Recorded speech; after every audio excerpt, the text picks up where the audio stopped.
The drama surrounding the Cleveland Browns continues to unfold like a script fans have seen far too many times before, one that starts with hope and ends in heartbreak. Week after week, the story doesn't seem to change. The Browns play with fire early, show flashes of promise, and then somehow manage to let victory slip right through their fingers. But this latest loss to the Minnesota Vikings cuts deeper than usual. It wasn't just another blown lead. It was a collapse that exposed the cracks running all the way from the players on the field to the coaches on the sideline, especially head coach Kevin Stefanski, who is now under more fire than ever before. For once, it wasn't the quarterback who failed to deliver. Dillon Gabriel came out firing, silencing doubters with poise and precision. From the opening drive, he looked in control, spreading passes through tight coverage and leading the offense with confidence. His first touchdown set the tone, electrifying the crowd and breathing life into a team that desperately needed it. When Gabriel connected again in the third quarter for his second, touched on a flawless throw to David Njoku, it felt like Cleveland had finally turned a corner. The offense was clicking, the defense was holding its ground, and the energy inside the stadium was palpable. For a fleeting moment, it seemed like the Browns were finally going to exorcise their demons. But Cleveland's story never ends that easily. Slowly, that rhythm began to unravel. Missed tackles, miscommunications, and questionable play calls crept back in. The offense lost its edge, drives stalled, and the confidence that had built up early began to evaporate. The defense, once sharp and aggressive, suddenly looked lost, allowing the Vikings' offense to seize momentum. And when the game entered the fourth quarter, the moment that truly defines great teams, the Browns folded once again. The final stretch was painful to watch. Gabriel, who had looked composed all afternoon, started missing open receivers. The offensive line cracked under pressure.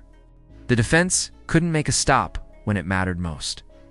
And through it all, the play calling from Kevin Stefanski left fans and analysts shaking their heads. Instead of staying aggressive and finishing the game with authority, the Browns grew conservative. They stopped attacking, stopped adjusting, and watched the Vikings claw their way back. By the time Minnesota scored the go-ahead touchdown, it was already too late. When the clock hit 0, the post-game finger-pointing began almost immediately.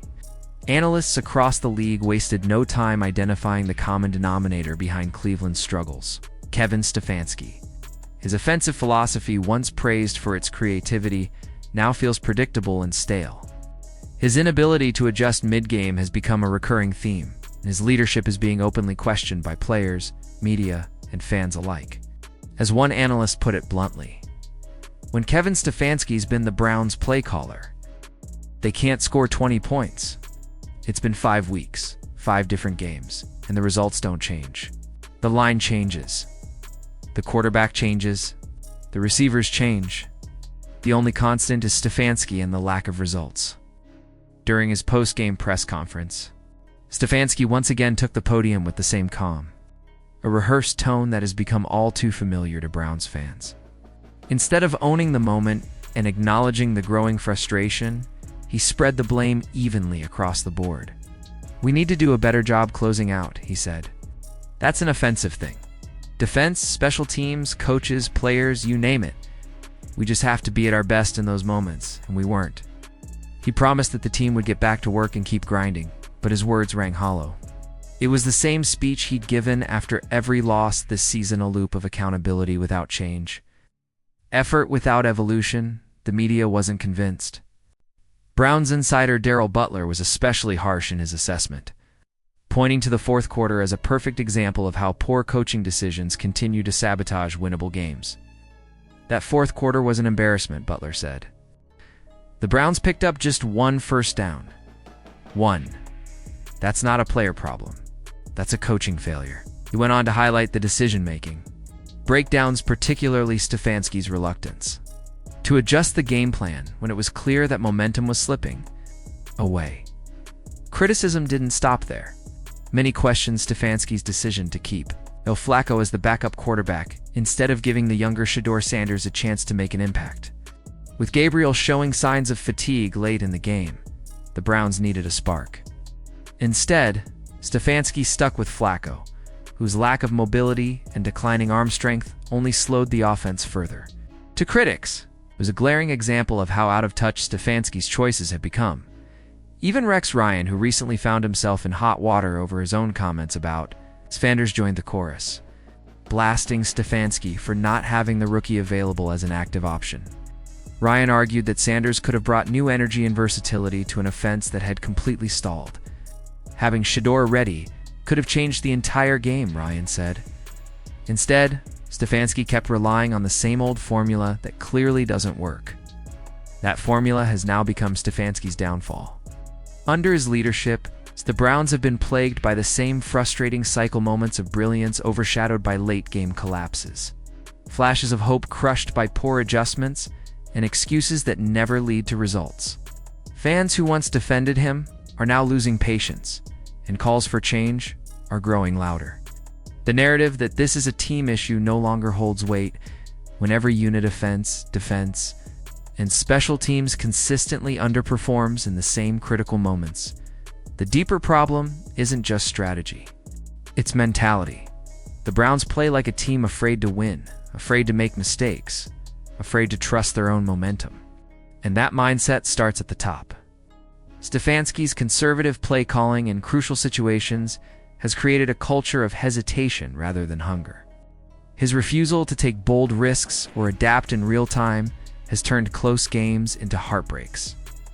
The locker room may still publicly support him, but behind closed doors, frustration is brewing.